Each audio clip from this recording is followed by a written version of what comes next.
जय हिंद साथियों। तो यहाँ पर हम आपके लिए पेपर कोड बीपीएससी 105 तुलनात्मक शासन व राजनीति एक परिचय के कुछ इंपॉर्टेंट क्वेश्चंस को डिस्कस करेंगे जो आपके जून एग्जाम के लिए इंपॉर्टेंट है। तो आप लोग इस वीडियो को पूरा एंड तक देखिएगा। अगर आपको क्लास पसंद आती है तो वीडियो को लाइक एंड चैनल को सब्सक्राइब करना मत भूलिएगा। और यहाँ पर अगर आप लोग इस सब्जेक्ट के गैस पेपर को परचेज करना चाहते हैं जिसमें आपको सभी वीवीआई इंपॉर्टेंट क्वेश्चंस मिल जाएंगे जो आपके एग्जाम के लिए इंपॉर्टेंट है, जिससे आप अपने एग्जाम की कंप्लीट तैयारी कर सकते हैं और उससे जो है आप लोग फाइनल रिवीजन भी कर सकते हैं एग्जाम से पहले। अगर आपको उसको डाउनलोड करना है सिंपली आपको गूगल पे जाना है और यहाँ पे सर्च करना है shop.hindustanknowledge.com। इसकी लिंक आपको डिस्क्रिप्शन में मिल जाएगी, तो वहां से आप लोग इस पर क्लिक करके आ जाइएगा। अगर आप लोग वेबसाइट से नहीं परचेज कर पा रहे हैं तो डिस्क्रिप्शन में एक आपको नंबर दिया रहेगा, उस नंबर पे आप लोग व्हाट्सअप करके जो है प्राप्त कर लीजिएगा। नहीं तो ये नंबर आपको सी हो रहा है, इस पे आप लोग व्हाट्सअप मैसेज कर सकते हैं। अब आपको सिंपली क्या करना है, सर्च कोड पे जाना है और यहाँ पर टाइप करना है BPSC 105। जैसे आप टाइप करेंगे तो हिंदी इंग्लिश दोनों में आपको गैस पेपर मिल जाएगा, तो आपको सिंपली हिंदी पर क्लिक करना है। अगर इंग्लिश से डाउनलोड करना है तो इंग्लिश पर क्लिक करना है और यहाँ पर इसको बाय नाउ के बटन पर क्लिक करके इसको आप परचेज कर लेंगे। अगर आपको कोई प्रॉब्लम होती है तो आप इस नंबर पे व्हाट्सअप या फिर इस व्हाट्सअप आइकन पर क्लिक करके जो हमारी टीम को व्हाट्सअप कर सकते हैं। अब यहाँ पर चलते, हमारा पहला प्रश्न क्या कह रहा है, वी औपनिवेशीकरण प्रक्रिया पर चर्चा कीजिए। यानी कि वी औपनिवेशीकरण क्या है और उसके क्या कारण थे और उसके क्या प्रभाव पड़े वो देखेंगे। तो वी औपनिवेशीकरण मतलब डी कोलोनाइजेशन वह प्रक्रिया है जिसके तहत विभिन्न देशों ने विदेशी शक्तियों के शासन से स्वतंत्रता प्राप्त की। यह प्रक्रिया विशेष रूप से 20वीं शताब्दी में तेजी से हुई जब एशिया, अफ्रीका और लैटिन अमेरिका के अनेक देश यूरोपीय उपनिवेशवाद से मुक्त हुए। यानी कि वी औपनिवेशीकरण क्या है, जिसके तहत क्या होता है, वह प्रक्रिया है जिसमें क्या होते हैं, विभिन्न देश जो होते हैं वो विदेशी शक्तियों से आजाद होते हैं। और यह प्रक्रिया जो है विशेष रूप से 20वीं शताब्दी से तेजी से हुई जब अफ्रीका, एशिया और लैटिन अमेरिका के बहुत से जो देश थे वो यूरोपीय उपनिवेशवाद से मुक्त हो चुके थे। इसके कारण क्या थे, वी औपनिवेशीकरण के होने के क्या कारण थे। तो सबसे पहला कारण था द्वितीय विश्व युद्ध, जो आपका 1939 से 1945 के बीच तक चला था।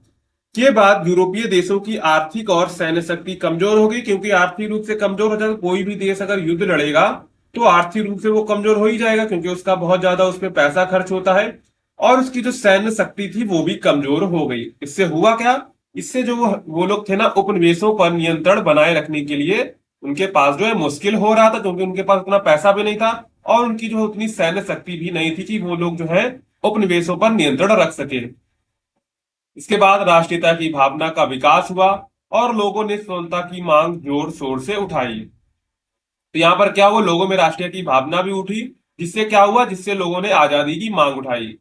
संयुक्त राष्ट्र संघ यानी यूएनओ की स्थापना के बाद उपनिवेशों को स्वतंत्रता का समर्थन मिला। यानी यूएनओ ने कहा कि आप लोग जो है जितने भी जिन यूरोपीय संघ से कहा कि आप जिन भी देशों को उपनिवेश बनाए हुए हैं उनको जल्द से जल्द मुक्त करिए। इसके बाद है भारत की स्वतंत्रता, यानी कि 1947 एक प्रेरणा बनी जिससे अन्य देशों को भी स्वतंत्रता प्राप्त करने की उम्मीद जगी। यानी कि जब हमारा देश 1947 में आजाद हुआ तो अन्य देशों में भी क्या हुआ, उनके अंदर भी लालसा जगी, उम्मीद जगी कि हम भी स्वतंत्र हो सकते हैं।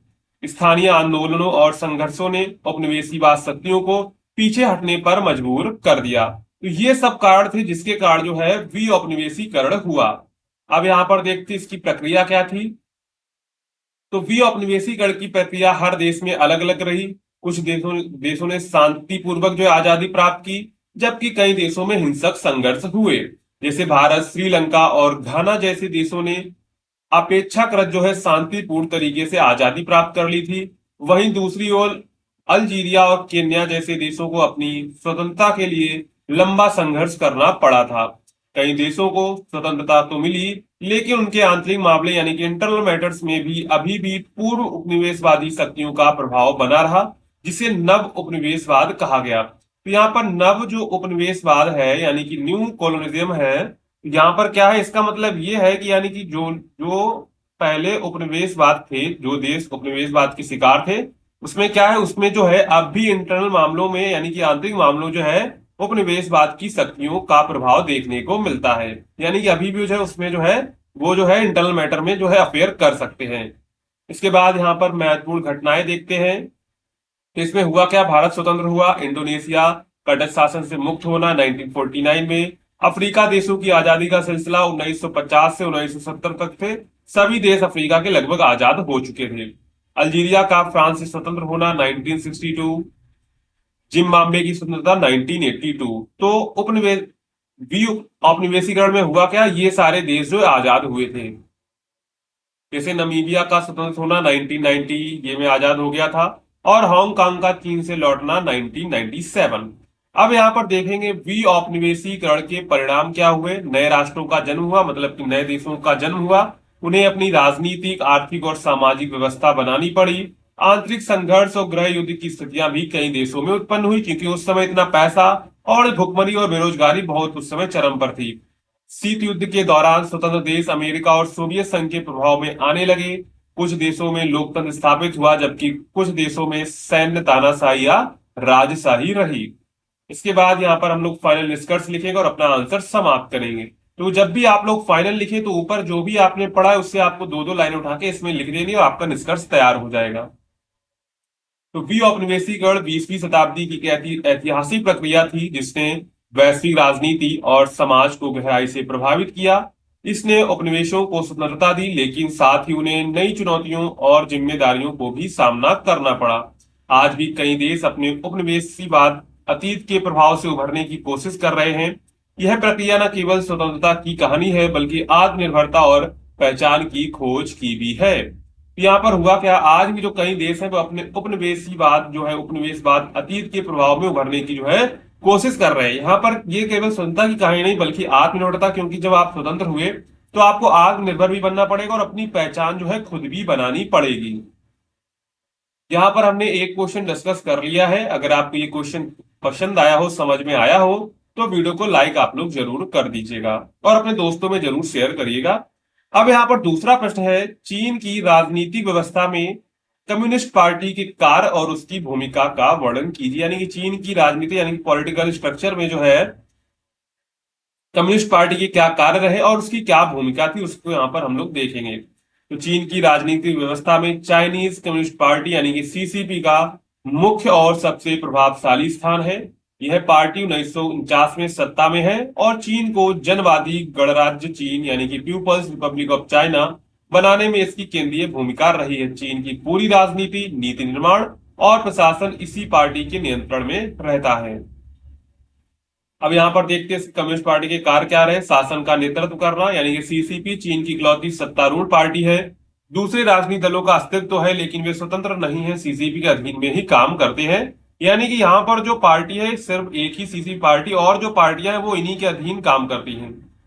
इसके बाद है नीति निर्माण। तो देश की सभी प्रमुख नीतियां, चाहे वे आर्थिक हो, सामाजिक हो या विदेश नीति हो, सब जो है सीसीपी ही तय करती है। यानी चाइना कम्युनिस्ट पार्टी, पार्टी की केंद्रीय समिति और जो है पोलित ब्यूरो इन निर्णयों में प्रमुख भूमिका निभाते हैं। इसके बाद है नागरिकों पर नियंत्रण। तो यह पार्टी सुनिश्चित करती है कि जनता सरकार की नीतियों का समर्थन करे। इसके लिए मीडिया, शिक्षा और इंटरनेट पर नियंत्रण रखा जाता है। इसके बाद है सेना का नियंत्रण। चीन की सेना, पीपुल्स लिबरेशन आर्मी, सरकार के अधीन नहीं बल्कि सीसीपी के अधीन। इसका अर्थ है कि सेना पार्टी की वफादार है, न कि किसी निर्वाचित सरकार की। इसके बाद आर्थिक योजना और सुधार। तो सीसीपी ने पहले समाजवादी योजना आधारित अर्थव्यवस्था चलाई, लेकिन 1978 के बाद से आर्थिक सुधारों को अपनाया। अब चीन राजनीतिक रूप से कम्युनिस्ट और आर्थिक रूप से पूंजीवादी दिशा में बढ़ रहा है और पार्टी का नियंत्रण बना हुआ है। यानी कि पूरा देश जो है वो सीसीपी यानी कम्युनिस्ट चाइना पार्टी जो है इसको नियंत्रित करती है। और ये कम्युनिस्ट देश है और इसकी जो है आर्थिक रूप से एक ऐसा देश है पूंजीवादी यानी कैपिटलिस्ट है। अब यहाँ पर हम लोग देखेंगे पार्टी की संरचना। तो पार्टी की संरचना में सबसे पहले आता है सेंट्रल कमेटी। यह सीसीपी की मुख्य नीति निर्धारण संस्था है, जिसमें लगभग 200 सदस्य होते हैं। इसके बाद है पोलित ब्यूरो और स्टैंडिंग कमेटी। तो पोलित ब्यूरो पार्टी का मुख्य निर्णय लेने वाला निकाय है। इसकी स्टैंडिंग कमेटी में लगभग 7 सदस्यों वाली चीन की सबसे शक्तिशाली संस्था मानी जाती है। यानी कि पोलित ब्यूरो जो होती है ना, वो सबसे शक्तिशाली जो है संस्था मानी जाती है पूरे उसमें पार्टी में। ठीक है। इसके बाद है महासचिव, मतलब कि जनरल सेक्रेटरी। सीसीपी का सर्वोच्च नेता हो, जैसे अपने यहाँ सर्वोच्च कौन है, राष्ट्रपति हैं। उसी प्रकार जो है यहाँ पर जो है सीसीपी का सर्वोच्च नेता कौन होता है? महासचिव, यानी कि जनरल सेक्रेटरी। वर्तमान में यह पद शी जिनपिंग के पास है, जो चीन के राष्ट्रपति और सेना प्रमुख भी हैं। अब यहाँ पर पार्टी की भूमिका के प्रभाव देखते हैं। तो राजनीतिक स्थिरता, सीसीपी में लंबे समय से एक दलीय शासन के जरिए चीन को स्थिरता प्रदान की है। इसके बाद तेज आर्थिक विकास, यानी कि पार्टी के नेतृत्व में चीन दुनिया की दूसरी सबसे बड़ी अर्थव्यवस्था बन चुका है। मानव अधिकारों की आलोचना, सीसीपी की नीतियों पर अक्सर यह आरोप लगता है कि वह नागरिक स्वतंत्रता, अभिव्यक्ति की आजादी और मानव अधिकारों का हनन करती है। इसके बाद है अंतरराष्ट्रीय स्तर पर प्रभाव। तो सीसीपी की आक्रामक नीतियों के चलते चीन वैश्विक राजनीति में एक शक्तिशाली जो है देश बन गया है। इसके बाद यहाँ पर हम लोग निष्कर्ष देंगे और अपना आंसर समाप्त करेंगे। तो चीन की राजनीतिक व्यवस्था में कम्युनिस्ट पार्टी सबसे महत्वपूर्ण संस्था है। वह न केवल शासन चलाती है, बल्कि समाज और अर्थव्यवस्था के हर पहलू को नियंत्रित करती है।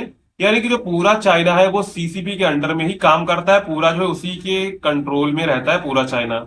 इसकी नीतियों से चीन ने विकास तो किया है, लेकिन लोकतांत्रिक अधिकारों की कमी और कठोर नियंत्रण की आलोचना भी होती है। सीसीपी की भूमिका चीन के भविष्य को भी प्रभावित करती होगी। यहाँ पर हमने टोटल 2 क्वेश्चन को डिस्कस कर लिया है। अब यहाँ पर चलते हैं, तीसरा क्वेश्चन क्या है? नाइजीरिया में संघवाद के ढांचे और उसकी कार्य प्रणाली की विशेषता जो है बताइए या फिर व्याख्या कीजिए। तो नाइजीरिया जो है अफ्रीका का सबसे अधिक जनसंख्या वाला देश है, जहां विविध जातियां, भाषाएं और धर्म में मौजूद है। यानी अगर हम लोग अफ्रीका का सबसे बड़ा जो है देश कौन सा है, वो नाइजीरिया है, जहां पर जातियां, भाषाएं और धर्म मौजूद हैं। इस विविधता को संतुलित करने और देश को एकजुट करने के लिए वहां संघात्मक व्यवस्था यानी कि फेडरल सिस्टम अपनाई गई है। नाइजीरिया में संघवाद का उद्देश्य सत्ता का विकेंद्रीकरण करना और अलग अलग क्षेत्रों को कुछ हद तक जो है स्वायत्तता देना है। संघवाद का ढांचा देख ले नाइजीरिया में। तो नाइजीरिया में क्या है? नाइजीरिया एक संघात्मक गणराज्य है जिसमें 3 स्तर की सरकारें होती है। केंद्रीय इसका मतलब संघीय सरकार, फिर राज्य सरकार है जिसमें 36 राज्य है उनके, और स्थानीय सरकार लगभग जो उसमें 400 जो है 74 जो है आते हैं, निकाय आते हैं, स्थानीय निकाय आते हैं। संविधान के अनुसार ये तीनों स्तर अपनी अपनी जिम्मेदारियों और शक्तियों के अनुसार काम करते हैं। ठीक है। इसके बाद है केंद्रीय सरकार। तो केंद्रीय सरकार की जो है राजधानी अजूबा है। यह देश की जो है रक्षा, विदेश नीति, राष्ट्रीय अर्थव्यवस्था, मुद्रा और नागरिकता जैसे विषयों पर निर्णय लेती है। राष्ट्रपति संघीय सरकार का प्रमुख होता है, जो कार्यपालिका का नेतृत्व करता है। यानी कि इस देश की संघवाद व्यवस्था है ना, वो अपने देश जैसी बिल्कुल केंद्र है, फिर राज्य है, फिर स्थानीय सरकार है। इसके बाद है राज्य सरकार। तो नाइजीरिया में कुल 36 राज्य है। हर राज्य की अपनी विधानसभा, स्टेट असेंबली होती है और एक निर्वाचित गवर्नर होता है। राज्य सरकारें शिक्षा, स्वास्थ्य, परिवहन और कृषि जैसे मामलों में फैसले लेती है, लेकिन संविधान के दायरे में रहकर लेती है। इसके बाद वहां पर स्थानीय सरकारें। तो प्रत्येक राज्य में कई स्थानीय सरकारें होती जो गांव और शहरों के विकास कार्यों को देख रेख करती हैं। इनका कार्य सीमित होता है, जैसे कचरा प्रबंधन, प्राथमिक शिक्षा और जल आपूर्ति आदि। अब यहाँ पर देखते हैं संविधान में शक्तियों का विभाजन कैसे हुआ है। तो नाइजीरिया में जो है संविधान में 3 प्रकार की सूची है। एक्सक्लूसिव लिस्ट, यानी केवल केंद्र सरकार के अधिकार जैसे रक्षा, विदेश नीति, इनकी जो बिल्कुल जो पूरा जो है संविधान जो बना हुआ है बिल्कुल अपना अपने देश जैसा संविधान बिल्कुल सेम टू सेम है। अपने में भी क्या होती है? केंद्र सूची होती है जिसमें क्या होते हैं? सारे अधिकार केंद्र के पास होते हैं। इसके बाद है कनकरेंट लिस्ट, केंद्र और राज्य दोनों के लिए है। तो आप इधर के यहाँ वो सूची क्या नाम है? समवर्ती सूची। क्या नाम है? समवर्ती सूची। और इसके बाद जो सूची में नहीं आते वे राज्य के अधिकारों में आते हैं, यानी कि इसके अलावा जो सूची में नहीं आते हम लोग उसको कहते हैं राज्य सूची। ठीक है। हमारे यहाँ क्या नाम दिया गया? राज्य सूची नाम दिया। इनके यहाँ दिया गया है रेसिडुअल लिस्ट। ठीक है। अब यहाँ पर देखते हैं संघवाद की कार्यप्रणाली। तो यहाँ पर शक्ति का विवरण। संघवाद की सबसे खास बात यह है कि नाइजीरिया में सत्ता केवल केंद्र में केंद्रित नहीं है, राज्य और स्थानीय सरकारों को भी स्वतंत्र रूप से कार्य कर सकती है। यानी यहाँ पर क्या है? यहाँ पर जो सत्ता केवल केंद्र में केंद्रित नहीं है, बल्कि राज्य और स्थानीय सरकार भी है स्वतंत्र रूप से काम कर सकती है। सामाजिक संतुलन। तो विभिन्न जातियों और धार्मिक समूहों को उचित प्रतिनिधित्व और अधिकार देने के लिए संघीय ढांचा जो है मददगार रहा है। इसके बाद है वित्तीय व्यवस्था। राज्यों का राजस्व हिस्सा केंद्र से मिलता है। खासकर पेट्रोलियम से होने वाली आय राज्यों में बांटी जाती है, जिससे आर्थिक संतुलन बनाए रखने की कोशिश की जाती है। यानी कि जो है वित्तीय व्यवस्था जो होती है, राज्यों को राजस्व जो है का हिस्सा जो है केंद्र से ही मिलता है। इसके बाद है संघीय चरित्र को बनाए रखने के प्रयास। तो नाइजीरिया में फेडरल करेक्टर पॉलिसी लागू की गई। जिसके तहत सभी जातियों और धार्मिक समूहों को सरकारी नौकरियों और शिक्षा में समान अवसर मिलते हैं। अब यहाँ पर देख ले, इसकी कुछ चुनौतियां थी। तो कुछ राज्यों में केंद्र से अधिक अधिकारों की मांग होती है। क्या होती है? कुछ राज्यों में क्या होती है? केंद्र से अधिक अधिकारों की मांग होती है। संसाधनों का असमान वितरण तनाव बढ़ाता है। भ्रष्टाचार और प्रशासनिक कमजोरी संघीय व्यवस्था को जो है कमजोर करते हैं। इसके बाद यहाँ पर हम लोग फाइनल निष्कर्ष लेंगे और अपना आंसर समाप्त करेंगे। तो नाइजीरिया का संघीय ढांचा देश की विविधता को बनाए रखने में सहायक है। यह प्रणाली सत्ता को विकेंद्रीकृत करती है। यह सभी समूहों की भागीदारी को अवसर देती है। हालांकि इसमें कई चुनौतियां हैं, लेकिन यह प्रणाली देश को एकजुट रखने का मजबूत आधार बन चुकी है। सफल संघवाद के लिए पारदर्शिता, न्याय और समावेशी विकास जरूरी होता है। ठीक है, इसके बाद चलते हैं। यहाँ पर हमारा चौथा प्रश्न क्या है? चौथा प्रश्न है, समाजवादी राज्यों के सामने प्रमुख मुद्दे और चुनौतियां क्या हैं? यानी कि जो समाजवादी राज्य हैं उनके सामने कौन कौन से प्रमुख मुद्दे आ रहे हैं, कौन कौन सी चुनौतियां आ रही हैं, उनको देखेंगे। तो समाजवादी राज्य वे होते हैं जो उत्पादन के संसाधनों जैसे जमीन, फैक्ट्री, बैंक आदि पर सरकार या जनता का सामूहिक स्वामित्व होता है। तो समाजवादी राज्य क्या होते हैं? जैसे उत्पादन के संसाधन जैसे जमीन, फैक्ट्री, बैंक आदि पर क्या होता है? सरकार या जनता का सामूहिक स्वामित्व होता है। और राज्य की नीतियां जो है समानता, सामाजिक न्याय और गरीबी हटाने पर आधारित होती हैं। जैसे चीन, क्यूबा, उत्तर कोरिया जैसे देश समाजवादी मॉडल अपनाने वाले प्रमुख उदाहरण हैं।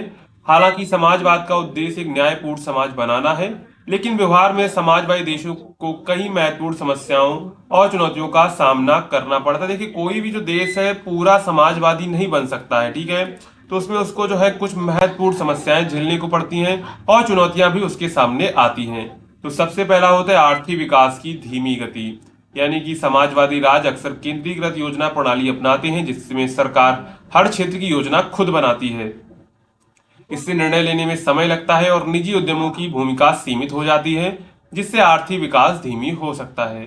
बाजार की प्रतिस्पर्धा ना होने से उत्पादकता और नवाचार में भी कम हो जाते हैं। इसके बाद है निजी स्वतंत्रता की कमी। यानी कई समाजवादी देशों में सरकार का नियंत्रण बहुत अधिक होता है। बोलने, लिखने, विचार व्यक्त करने की भी स्वतंत्रता सीमित होती है। नागरिक स्वतंत्रता का हनन अक्सर राज्य के हित के नाम पर किया जाता है। यानी कि जो समाजवादी राज्य होंगे वहां पर क्या होता है, अपने विचार भी आप लोग व्यक्त नहीं कर सकते। वहां पर आपकी स्वतंत्रता सीमित है। अगर आपने कुछ ज्यादा बोला तो आपको वहां पर जो है आपका खेल खत्म कर दिया जाएगा। इसके बाद है अधिनायकवाद की ओर झुकाव। यानी कि समाजवादी राज्य आमतौर पर एक दलीय शासन प्रणाली अपनाते हैं, जिससे लोकतांत्रिक मूल्यों की कमी हो जाती है। शक्ति एक ही पार्टी या नेता के हाथ में केंद्रित हो जाती है, जिससे राजनीतिक विरोध को दबा दिया जाता है। यहाँ पर क्या होता है, जो समाजवादी राज्य जो होते हैं आमतौर पर एक दलीय शासन प्रणाली अपनाते हैं। जैसे चाइना में क्या है, सीसीपी यानी कि चाइना कम्युनिस्ट पार्टी है, जिससे क्या होता है, लोकतांत्रिक मूल्यों की कमी हो जाती है। शक्ति एक ही पार्टी या नेता के हाथ में केंद्रित हो जाती है, जिससे राजनीतिक विरोध को दबा दिया जाता है। जैसे उत्तर कोरिया और पुराना सोवियत संघ जो था ना, उसमें क्या होता था, उसमें यही जो है एक दलीय शासन प्रणाली होता था और जो राजनीतिक विरोध होता था उसको दबा दिया जाता था। जैसे उत्तर कोरिया अभी भी जो है क्या है, इसी का उदाहरण है। इसके बाद है भ्रष्टाचार और लाल फीताशाही। जब पूरा नियंत्रण सरकार के हाथ में होता है, सरकारी अधिकारियों का दुरुपयोग बढ़ जाता है। भ्रष्टाचार, रिश्वतखोरी और लाल फीताशाही से आम लोगों को नुकसान होता है। सरकारी मशीनें धीमी और जटिल हो जाती हैं। इसके बाद उत्पादन में कमी और वस्तुओं की किल्लत। उत्पादन पर सरकारी नियंत्रण होने के कारण आवश्यक वस्तुओं की कमी हो सकती है, क्योंकि जब सरकार में कोई काम करता है सरकारी, तो वो क्या करते हैं, सरकारी काम में लेट होता है हमेशा। सरकारी इंडिया में क्या चलता है, अगर कोई सरकारी काम अगर आप सोचे कि आज काम हो जाएगा तो नहीं होगा, उसको पूरा आपका 1 महीना, 2 महीना, 3 महीना, हो सकता है 1 साल तक आपका काम अटका रहे, क्योंकि वो काम सरकारी है। अक्सर राशन प्रणाली लागू की जाती है, जिससे लोग जरूरत के हिसाब से नहीं बल्कि तय मात्रा में वस्तुएं प्राप्त करते हैं। इससे असंतोष बढ़ता है। इसके बाद है प्रवास और प्रतिभा पलायन। यानी कि सीमित अवसर और आजादी के अभाव में युवा प्रतिभाशाली लोग समाजवादी देशों से पूंजीवादी कैपिटलिस्ट देशों की ओर प्रवास कर जाते हैं। इससे देश की आर्थिक और बौद्धिक क्षति होती है। इसके बाद है अंतर्राष्ट्रीय दबाव और अलगाव। कई समाजवादी देशों को अंतर्राष्ट्रीय मंचों पर आलोचना और प्रतिबंधों का सामना करना पड़ता है, जैसे क्यूबा और उत्तर कोरिया को। इसमें व्यापार, विदेश नीति, तकनीकी का आदान प्रदान जो है प्रभावित होता है। यानी कि इन जो समाजवादी देश होते हैं ना, उनमें क्या होता है, जो है दूसरे जो लोकतांत्रिक देश है उनके साथ क्या होता है, इनका जो व्यापार नहीं होता है और इन्हें जो है अंतर्राष्ट्रीय मंचों पर आलोचना का सामना करना पड़ता है। इसके बाद यहाँ पर हम लोग निष्कर्ष लेकर अपना आंसर समाप्त करेंगे। ठीक है, तो समाजवाद का उद्देश्य एक समान, न्यायपूर्ण और शोषण मुक्त समाज बनाना है। लेकिन व्यवहार में जब समाजवाद को कठोर सरकारी नियंत्रण, एक दलीय शासन और स्वतंत्रता की कमी के साथ लागू किया जाता है, तो यह कई गंभीर समस्याओं को जन्म देती है। आज समाजवादी राज्यों के लिए सबसे बड़ी चुनौती है आर्थिक विकास और सामाजिक समानता के बीच संतुलन बनाना और जनता की स्वतंत्रता के और अधिकारों को सुरक्षित रखना। एक आधुनिक समाजवादी राज्य की पारदर्शिता, लोकतंत्र और नवाचार को अपनाते हुए आगे बढ़ाना होता है। तो समाजवाद का उद्देश्य क्या है? समाजवाद का उद्देश्य समान, न्यायपूर्ण और शोषण मुक्त समाज बनाना होता है। लेकिन व्यवहार में जो हम समाजवाद को कठोर सरकारी नियंत्रण, एक दलीय शासन और स्वतंत्रता की कमी के साथ लागू किया जाता है, तो यह गंभीर समस्याओं को जन्म देता है। आज जो समाजवादी राज्य है उनके लिए सबसे बड़ी चुनौती क्या है? आर्थिक विकास और सामाजिक समानता के बीच संतुलन बनाना है, जनता की आजादी और अधिकारों को सुरक्षित करना है, एक आधुनिक समाजवादी राज्य की पारदर्शिता, लोकतंत्र, नवाचार को अपनाते हुए आगे बढ़ना होगा। तो यहाँ पर टोटल हमने कुछ इंपॉर्टेंट क्वेश्चन को डिस्कस किया जो आपके एग्जाम के लिए इंपॉर्टेंट। अगर आपको ये क्लास पसंद आई हो तो वीडियो को लाइक करिएगा, चैनल को सब्सक्राइब जरूर करिएगा। मिलते हैं अगली क्लास में।